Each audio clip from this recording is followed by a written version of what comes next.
Всем привет, меня зовут Эдуард Кичигин, и сейчас немножко поговорим про мягкие материалы. Все это из той серии, как рисовать быстро, просто, круто, хорошо, и вот как в моей картине мира и системе скетчинга это все получается. Например, буду говорить про вот эти вот штуки, сейчас покажу подробнее, вот они, тык-дык, и параллельно немножко пить кофе. И чтобы у вас было понимание, к чему веду, покажу вот некоторые э, картинки. Что я имею в виду? Например, это то, что у меня висит на стене. И обратите внимание на то, как работает штрих, как работают все вот эти вот моменты, которые дают мягкие материалы, и за что я их люблю, и за что я их советую. Потому что это огромный формат А2, очень большой. Вот предыдущий был, вот он, А2, он справа. А3 формат слева. Сейчас мы посмотрим подробнее. Вот это то, что сделано на планере. Я рисовал Нарвские ворота, и вот такие вот обобщенные фрагменты, которые не говорят точно о том, что нарисовано, а они говорят очень тезисно. И на самом деле вот здесь представлен такой момент работы, когда ты не очень хорошо рисуешь, ты не очень много рисуешь, но в целом эффект складывается интересный. И вот еще одна большая картинка формата А3. Это то, что может уголь. Посмотрите, как работают штрихи, как работает растирание. Вот это все тени, они созданы растиранием пальца. И в этом нет ничего сложного. И вот еще одна планерная работа, тоже с Нарвских ворот. Ничего точного, ничего такого, что может говорить нам о том, что это делал какой-то художник. Нет, нет, все очень просто. Все максимально изи. И что позволяет двигаться вот в такую историю, это вот такой набор. Это две такие штучки и вот такая штучка. Что это? Чтобы он фокусировался на меня. Так, вот сюда поставлю. Смотрите. Тыдын. Уголь. И механические карандаши. Начну с угля. Это вот такая коробка. Продается, стоит, по-моему, 250 рублей или что-то в этом духе. Не помню, он где в буквоедах во всех продается. Там в Леонардо везде сейчас продается, в канцелярских даже. Если мы посмотрим сюда, здесь набор таких битых мелков угольных. Ну вот что, не очень хорошо то, что он очень сильно ломается. Но я расскажу, как с этим бороться сейчас. В своем изначальном виде эти мелки вот такие длинные. То есть берешь вот такую вот структуру, берешь ее и ей рисуешь. Так держишь как карандаш, смотрите сразу, что происходит с пальцами. Сразу же грязные. Прям сразу же. Ну, это не беда. Если рисунок получается из-за этого хороший, то я готов, нет проблемы там. То, что у меня будет пальцы грязные, да какая мне разница. Зато у меня на стене будет огромный красивый рисунок. Я руки-то потом помою, а рисунок-то потом останется. Вот, такие штуки. И ими рисуешь, как обычный там карандашом или ручкой. Но вот мне тут посоветовали в комментариях попробовать механический карандаш для вот всей вот этой истории. Вот. Я ее сейчас закрою и покажу сам карандаш. Вот такие штуки. И можно вот этот уголь засунуть внутрь этого механического карандаша. Где у меня тут? Так, нет, это сангина. Вот, например. И получается привычная манера письма, привычная манера рисования. Ты берешь и вот как обычным карандашом рисуешь. Только мне немножко вот это вот коротковато, я бы хотел бы длинный, чтобы как держать его удобнее было с опорой вот здесь.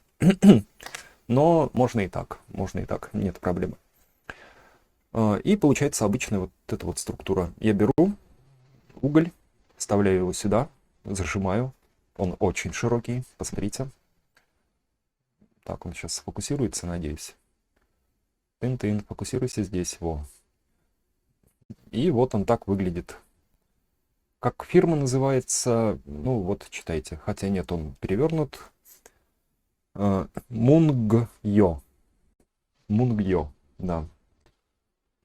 И здесь с этой стороны зачем-то магнит. Может быть, нужно, чтобы цеплять на холодильник. Ну, я не знаю зачем. Сейчас я попробую прицепить его к своей мокке. Нет, мокка алюминиевая.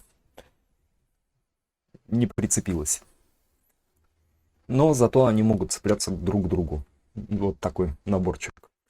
Это если сделать вот так и сделать вот так, то получается такая структура. Можно так рисовать и перевернуть, и вот так рисовать. Что-то мне это все напоминает, да. Ну, в общем, вот. Я до того порадовался этой штуке, что решил купить на каждый из мягких материалов отдельный карандаш, но еще не купил. Стоят они там 90 рублей. А все мягкие материалы я сделаю обзорчики. Вот есть, например, вот это что? Это соус. Он тоже крутой. Вот так выглядит. Различные оттенки. Я им пробовал рисовать. Очень хорошо. Мой любимый материал вот это. Это Сангина. Вот вы видите, сколько его осталось. Потому что я очень часто им рисую. И им рисовать тело, например, идеально. Просто идеально. И это то, как делали итальянские художники Возрождения. Они Сангины рисовали. Великолепный материал. Быстрее всех уходит. Нужно новую пачку покупать. Эти стоят, сейчас скажу, 168 рублей. Обалденная тема. А вот это сепия. Тоже очень крутой материал. Мне дико нравится. И им тоже все, и тело, и архитектуру тоже очень хорошо рисовать. Смотрите на оттенки. Так наведу, чтобы их не размывало. Вот они. Круто. И я обычно начинаю с самого темного, а самые светлые остаются. Вот. Наводись, фокус. Ну, тоже так же. Сразу же пачкает руки. Но теперь вы знаете такой вариант для того, чтобы руки не пачкались. И какую бумагу я для этого использую? Это вот такая. Все, наверное, видели. Такой в книжных магазинах и в любых художественных. Бумага называется рыбачка. На этой бумаге я начинал учиться. И первые мои опыты были на ней с пером и с тушью. И во всем она мне нравится. И с размытием чернил тоже она хорошо работает. И стоит максимально бюджетно. Такой лист формата А3. Сколько же он стоит? 250 рублей. Изи. Вот, она не такая превосходная, как какие-нибудь там Торшо, там или Сандерс Ватерфорд, или Винзор и Ньютон. Не такая превосходная. Она простая, она плюс-минус очень хорошо работает с водой, в моей технике хорошо работает. Если брать какую-нибудь сложную акварельную технику, то, наверное, этого будет недостаточно. Но для моей техники, потому что она простая, это очень хороший вариант. И я ее возил в Италию, делал с ней эти наброски с натуры. Столько вот эта марка со мной прошла, прям я очень радуюсь. Отечественный производитель. Круто. В общем, вот, чтобы рисовать углем и делать вот такие штуки, которые я показывал в начале видео, нужно немножко потренироваться. Немножко нужно набить руку на простых вещах. На самых простых вещах. Проще всего, например, орнамент. Выбираете какой-нибудь орнамент или у меня по видео, или там с интернета, и перерисовываете. Сначала учитесь не придумать самому, потому что это сразу двойная работа или тройная работа. Кто как может придумывать. А ориентируйтесь на то, что вы видите, и перерисовываете. И отрабатываете маленькую технику. 10, 20, 30 раз так сделали. Не один раз. Так не работает. Это как тренировки, как спорт. Вот. Делайте так 20-30 раз 50. Сколько вам нужно, чтобы нормальная была не стыдная работа. И берете другую, третью, а потом уже сами генерите. Я вот так и делал. Я начинал сколько? 5 лет назад. 5 лет назад фактически снова учить себя рисовать. До этого я тоже рисовал, так, Вот так. А потом, когда приехал в Италию, нужно оказалось, что срочно научиться рисовать и эскизировать для того, чтобы иллюстрировать проектные идеи, ландшафтные, архитектурные проектные идеи. То, что вы можете видеть у меня сейчас во множестве в ТикТоке, Инстаграме и на Ютубе. И вот эта творческая работа, это все хвостики вот этих вот идей. Поэтому берем, например, такую бумагу, чем еще она хороша, почему акварельная. Я советую для угля, потому что у акварельной бумаги есть текстура. И когда мягкий материал идет по этой текстуре, то мягкий материал вот в эти поры этой текстуры набирается. И получается такой эффект текстурности, неравномерного прихождения материала туда на бумагу. И потом, когда вы растягиваете это все, линию сделали, ПБМ, и растушевали. Вот так, пальцем. Получается тенюшки. Вот как в моих рисунках. То эта бумага очень хорошо работает с мягким материалом. Если просто бумага, например, офисная, то нет такого эффекта. Вы можете сэкономить на офисной бумаге, но тогда вы получаете минус на качестве и эффектности вашего рисунка. Да что вам, да вообще пофигу.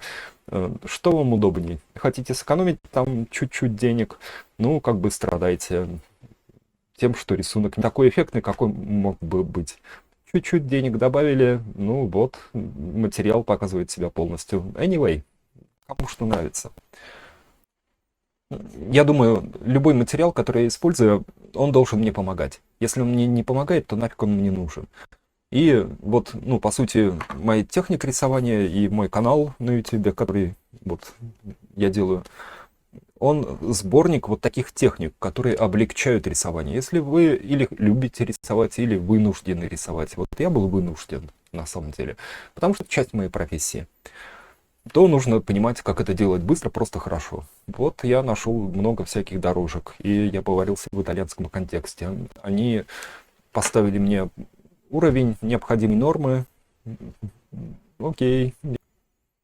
И, в общем, если есть у тебя, ну, такой нормальный уровень нормы, и от тебя это требуется, то дальше двигаться легко. Тебе нужно просто придумать, как тебе добиться того, что от тебя хотят, что от тебя ожидают, максимально легким способом. Вот я тыкался в разные штуки, там бум-бум, головой бился, и нашел многие лайфхаки.